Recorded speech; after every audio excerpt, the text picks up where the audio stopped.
Красти, тешки изгореници и трајни белези. Ова се лицата на жени кои деновиве го потресоа Балканот. Вознемирувачки фотографии има на социјалните мрежи на наградени жени од Србија и Босна и Херцеговина. Последиците им се по третманка и козметичарка која не била стручна за медицински третмани. Надри лекари, билкари и козметичари кои работат медицински третмани има и кај нас, тврдат македонските дерматолози и по естетска медицина. Тие алармираат дека секојдневно и во нивните ординации доаѓаат пациентки кои бараат спас по претходните нестручни третмани.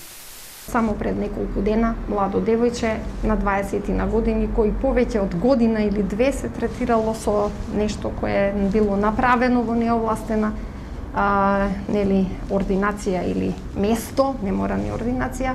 Така да случаите се многу, се третираат хронични болести на кожата, акутни се обидуваат луѓето да третираат, потоа кожни израстоци, бемки разни исто така, дури не се ни диагностицирани, брадавици по кожата. Во нашата ординација имам сигурно еднаш неделно, барем еден пациент кој што има некаква последица или се жали на последици. Социјалните мрежи се преплавени од привамливи реклами, се нудат и ефтини услуги, а ги вршат немедицински лица.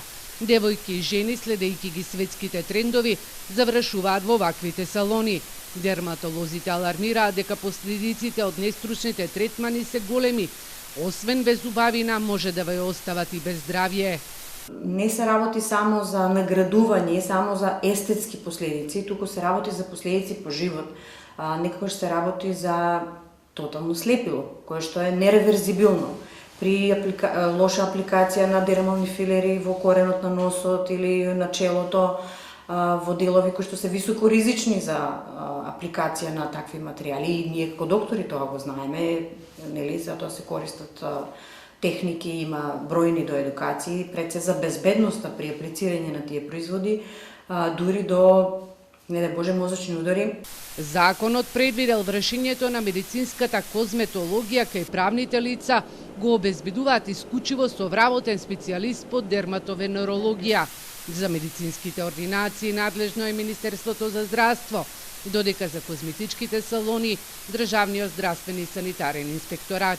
Директорката на овој инспекторат Ирина Бухова за Телма вели дека од август 2017 па до денес до нив не е пристигната ниту една преставка за забелешки на одредени третмани, ниту пак тие констатирале неправилности.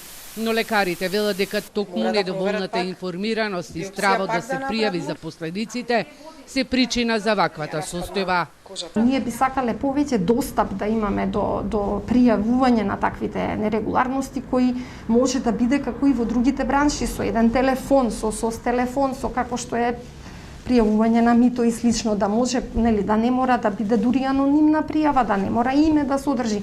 Повеќе контрола на теренот е потребна. Лекарите, дерматолози и по естетска медицина одлучија битката со нелојалната конкуренција да ја бијат преку новоформирано Сдружение за естетска медицина.